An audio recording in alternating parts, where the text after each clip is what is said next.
All right. Well, we are live. Welcome to another episode of the Beyond ERP podcast, where we explore the latest in business innovation, technology, and leadership.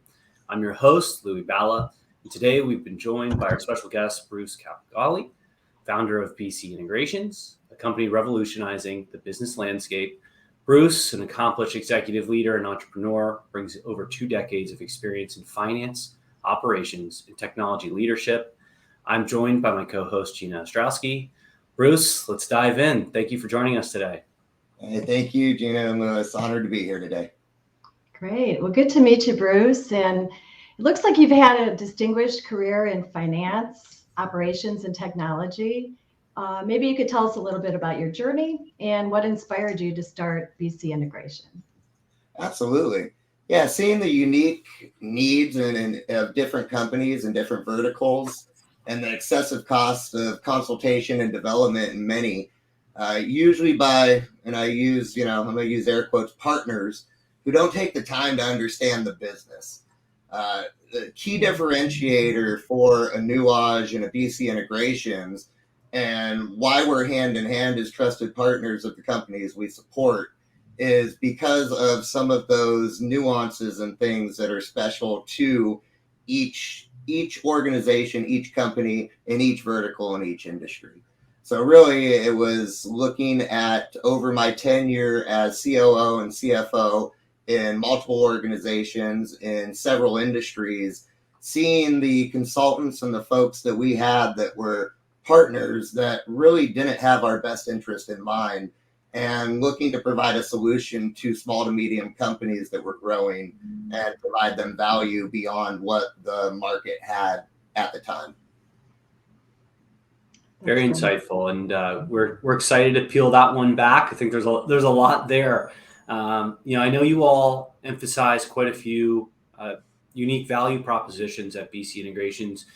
One that I wanted to touch on is just the notion of your advanced financial modeling. How do you guys use and what techniques do you use to transform businesses as it relates to their financial strategies? I guess, what's your weapon of choice, if you will, whether it be Excel, Power BI? What are you dealing with just the myriad of messy data out there and folks who really have no value or intent to value data until it's too late? No, it speaks to my heart. So data visualization, I'm a huge fan and advocate of. Most financials are looking in the rearview mirror, yet they're a critical element of managing your business. I mean, from cash flow to forecasting, pro forma modeling, and everything in between. We take an approach of creating reliable, accurate forecasts and data points that allow you to assess and predict what could or will happen. Instead of looking at, okay, this occurred last month, and how do we pivot? We take an approach of looking ahead and saying, if these things happen, this could happen. So from data visualization tools, whether it be a Sigma, a Tableau, go down the list of suppliers, Looker, there's so many. NetSuite is kind of that point of entry and repository of the information that then can be visualized in a useful way to be able to assess what's going to happen in the future and create actionable data that really allows you to quickly make informed decisions and pivot if and when needed. Thank you. Yeah, and I guess in just today's digital era, oftentimes my perspective is AI has been a little overhyped. We like to joke, like you tout AI as a publicly traded company, your stock goes up 15%. But system integration, I think, is more important and integral for businesses right now. I think a lot of folks think like, oh, well, AI will do it. But what are some of the common challenges you're helping companies overcome as it relates to just system integration today? Yeah, accurate data is the linchpin of everything aforementioned. So the most common challenges are the data integrity and data validation, in addition to fragmentation of core business systems and processes. In today's world, NetSuite is an amazing ERP, and yet there are third-party apps that are integrated with NetSuite because they're the best at what they do in their channel or their function. So really aligning all of those to flow seamlessly end to end, and making sure that you're integrated to ensure the data integrity.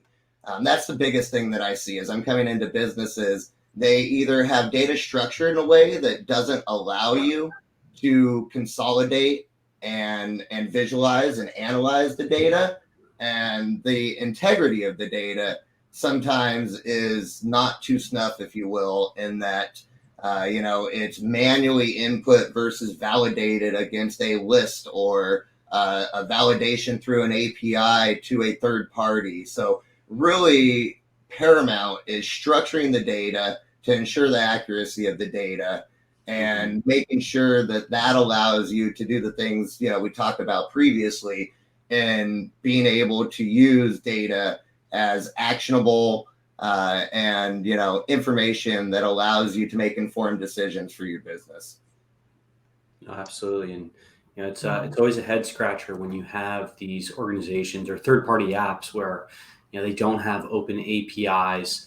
The best you can get is a CSV, and finally with banking starting to embrace open API and a couple of other critical movers and shakers, it seems like that you should have been doing that 3 or 4 years ago. I mean, do you foresee that kind of continues as the trend as far as all things integration? API is king with an iPaaS in the middle.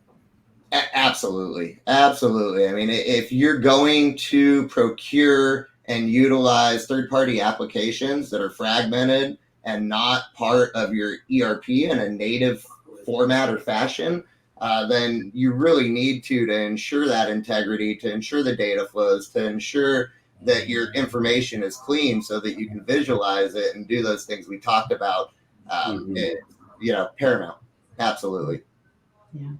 And just to pivot a little bit, once you have the data visualization, kind of pivoting to operational efficiencies, that's a big key focus for BC integration. So wanted to know a little bit about what strategies you implement to streamline business processes and maybe improve overall outcomes and performance. Yeah, definitely. So we start from assessing volume and performing time and motion studies. A lot of times people don't understand how much time it should take to transact. Then we assess the business systems and seek to remove any manual elements and or duplication of efforts. Sometimes you'll have people doing something in your ERP and they'll be rekeying that potentially into another platform. For example, in the medical device world, where I spend a lot of time, you'll have everything going into your ERP, into NetSuite, but then you'll have to rekey it in a billing platform to be able to bill the insurers. So being able to connect those two and remove those manual elements and remove those duplications. If you start with understanding what's achievable, it's much easier to develop and deploy the strategies, the automations, integrations, and the things that get you to that peak and optimal performance. Yeah, that makes sense. Yeah, and then also, sorry, Gina, go ahead. No, it's okay. I was just going to say, with supply chain disruptions being like a hot topic these days, how does your company help businesses maybe turn their supply chains into competitive advantages? Yeah, so one of my nightmare terms that I just cringe when I hear is backordered. And there are many root causes that could play into supply chain disruptions. So it really stretches beyond the standard procurement methods of a min-max par and understanding your volume. You have to really stay abreast of the market drivers, stay in constant contact with your suppliers, and have good data, back to that data structuring, nomenclature, and having the data that you can visualize and be able to assess. Having that good data to understand the growth drivers and the elements of your business and how those could impact your materials needed to operate your business. Everything's contingent on something, right? Exactly.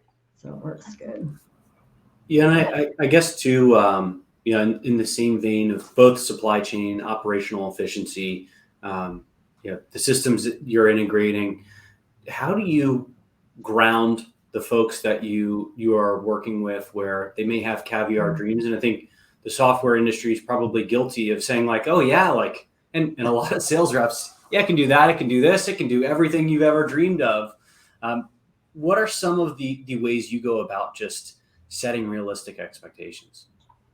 Yeah, I start with, if you can't do it manually, you can't systematize it, right? Mhm. So if you don't have the processes and core functions developed, even at a manual state, whether that's using Excel or, doing things that don't have a technological solution, if you will, if you don't have the process down, then there's no way to systematize. I always tell people, start at the basic level and let's create it in Excel. And whether that's, just some standard functionality or a more advanced macro enabled workbook, let's start with what we want the output to look like in Excel. And then that makes it easier for a development partner like a Nuage or myself to be able to come in and work with Nuage and advise you on how to best tailor the solution for the customer. No, absolutely. And I guess in that vein of just technology rapidly evolving, it's funny how we always go back to Excel because it's what we all know and it works so well.